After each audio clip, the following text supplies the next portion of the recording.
In the studio now, Lance Tolbert, host of Mississippi Farm Bureau Insurance Company High School Football Scoreboard Show and producer of the Gallo Show, going to give us a preview of a few of the high school football games that are going to be going on tonight. What's up, Lance? Well, thank you for letting me hang out with you for a minute. It's, as you know, it's been a busy news week. I think we're going to have a fairly busy sports weekend, too. Yeah. And, you know, the thing about high school football is we're getting close to the end of this thing. It feels like it just started, Gerard. I don't know about you, but you get about 15 of these weekends, and we just keep checking them off. And as we go forward, there's a few games this weekend I did want to mention. Jackson Prep 7-2 at MRA. Both of these teams are going to obviously be battling out for probably the second place or third place. Hartfield is leading the division, which has 6 teams in it. Hartfield goes over to Madison St. Joe. But Jackson Prep and MRA are at a real close second. And both, all 3 of these teams, Gerard, I've watched them play, extremely talented, extremely well coached. And I had an opportunity to visit with Jackson Prep coach last week, Goodwin, and he was a great guy. I can see why guys like playing for him. He spent a lot of time, most of his career in the Alabama world, and came over here. Didn't know much about prep, but he's been absolutely blown away by the experience he's had. So, you know, it's one of those battles there, as he said, with MRA coming up. They had Hartfield last week. It doesn't really get any easier. So you just keep playing and hope that at the end you have an opportunity to be in the playoffs, and both of those teams should. South Pike is 6-2. They go to Wesson, who's 7-0. And while we're going through some of these games is we're getting to who's going to knock off who for the number 1 seed in their respective region. So these games I'm going through are going to be a 1-versus-1 battle for the region. In many cases tonight will determine who is the winner of that region. South Pike is 6-2 at Wesson. They have a game, one of those is shaping up like that as well. It'll be a divisional game tonight that has huge implications for the winner or the second place team. Union 7-1 at Sebastopol, 8-0. Both of these teams are very good, and again playing for a divisional first place spot in this evening game tonight. And we're going to roll over to Northside is 7-1 at Charleston, 6-2. Again, another divisional game. And Nettleton 6-1 at Choctaw County. Choctaw County has the big wide receiver that Cunningham, who's a junior, who is something else to see. And he is highly recruited and highly talented, and I'm sure that he's going to have a bit to say in how that game turns out tonight. Ripley, who's 8-0, takes on an Amory team who's 7-0. That's been a story for most of the year. 2 very good teams. Amory's been playing at Tupelo this year after the tornadoes destroyed their facilities, and so the Amory guys have been playing on the blue field and have done well on that. So both of those teams, again, playing for a championship of the district here. Madison Central is going to have Germantown, a crosstown battle. Madison Central is 4-3. It's kind of lived on the edge for most of the year. They've won a few, lost a few, a very battle-tested team, and going up against a Germantown team who's 4-4. So, you know, Germantown's going to be motivated for that one. And Oak Grove travels to Northwest Rankin. Northwest Rankin lost to Meridian last week, and arguably one of the state's best players in Daniel Hill, the running back from Meridian. He's 6'1", by 220, an all-purpose back, and he just beat him up. And I had an opportunity to visit with Coach Devin Cooper at Northwest last week before the game, and Devin told me, he goes, look, if we don't play physical, this Meridian team, even though they're about 500, you can't take them for granted. They're huge. They're very well coached.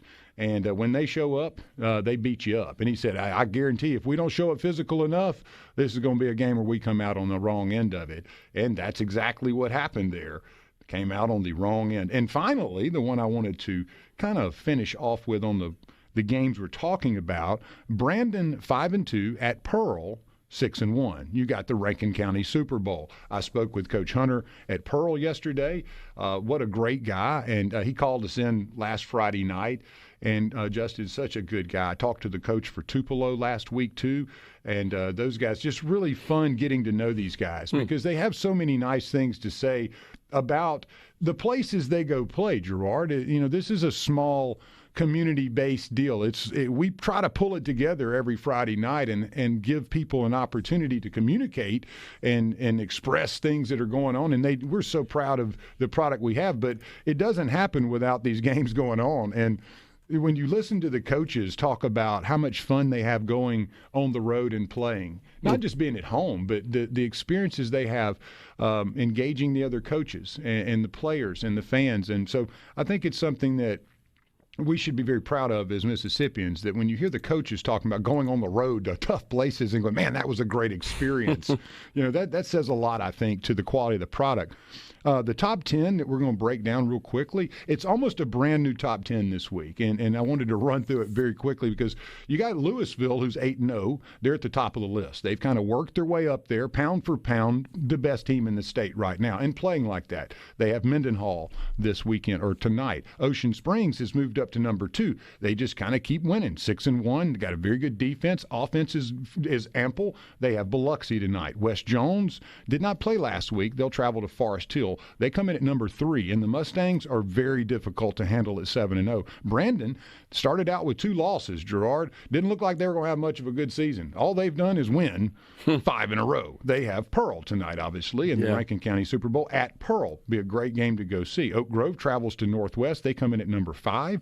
Pearl is number 6. Picayune 7. They are at Long Beach tonight. Tupelo travels to Clinton, coming in at number 8. Tupelo is 6-2. Holmes County Central, a team where the quarterback was at Ridgeland last year, Garrison Davis, and he has had one unbelievable year going over. His dad's a coach, and he moved over to Holmes County. They're 8-0, and Garrison just keeps tearing it up, Gerard. I mean, a local team you don't hear as much about, but again, one of these teams you don't want to cross up at this time of the year. They're hard to handle. Yeah. They have Yazoo City tonight, and then Warren Central rounds out the top 10 of the Big Ten at 5-2, and they are going to Neshoba Central tonight.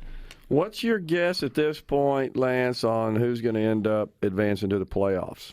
We'll find out a lot of that tonight. I mean, 7A ball, 6A ball fight, there's still a log jam, and most of that we will see who at least is the 1 and 2 seed. Northwest Rankin is in a good spot, in the central area. Brandon, Pearl, Madison Central is playing their way back into this to try to be in that 3rd or 4th seed team. You have some coastal teams that have done well as well that we need to see how they finish up tonight. And really, again, I think next Friday we'll have a lot more information to share on who's locked up that number 1 seed, and then the pecking order that kind of falls beneath them. We have the reclassifications this year, so it's different a little bit this year on how things will break down and lay out. But right now, I think tonight is that night. We're going to start having a lot more clarity on who's going to be where and what seed they will be. Yeah. Now, I know you've talked before about some of the top producers, the top stars on the gridiron across the high school ranks of Mississippi. Is anybody else kind of showing up, showing out? I would say Daniel Hill, the running back from Meridian, is a guy that's flown under the radar. He's highly recruited. He hasn't decided on where he's going to go yet. He's a 4-star player. He's the number 7 player in the class of this season that will sign. I expect Daniel Hill to be a highly sought-after commodity. 6'1", right at 220-pound running back, and he will beat you up. He's not a guy you want to tackle if you're in that position at linebacker. This is a very strong defensive tackle class this year. Yeah. Kamarin Franklin, Jamonta Waller's an outside linebacker, but he can play on the edge. Terrence Hibbler, Cameron Beavers, and then you have Jeffrey Rush. One guy that hasn't played much this year that we know is going to be really good, though, is Juju Pope from South Panola. He's been hurt most of the year, but when we get down time to playoffs, if he's healthy, that's a guy I would pay attention to. Between him and Daniel Hill, arguably the 2 best running backs in the state that are healthy enough. Chris Davis at Picayune has been hurt. So we will see. But as I talk to these coaches, and my one question to them, Gerard, is always, who are the unsung heroes? Who are the guys that don't make the headlines, don't get the press? And they're always so happy to talk about those young men because they're usually the guys that have the 4.0s. They're doing everything the right way. They're the gel of a team. And every team has probably 8 or 9 or 10 of those on each side of the ball. Yeah. But it always comes down to the defensive line and the offensive line. It's going to be who dominates or who handles that the best. That generally has a lot to do with who comes out ahead and then turnovers. So that's where we are. And tonight's going to have a lot to do with how it shakes out. Yeah, it should be interesting for sure. Yes, sir. And thank you for the time. And don't forget to tune in to Will's Friday night show at 6. It's an essential cheat sheet, and trust me, I use it as much as I can possibly. Before we go, I haven't been to a game this year, but I'm hearing attendance is pretty strong. It's amazing. Even at 9th grade and 8th grade games, I've been as many as I could go, and it's something to see. That's awesome. Lance, appreciate you coming in, giving us a rundown. Thank you, sir. We're coming right back, folks, in the Element Wealth Studio. Stay with us.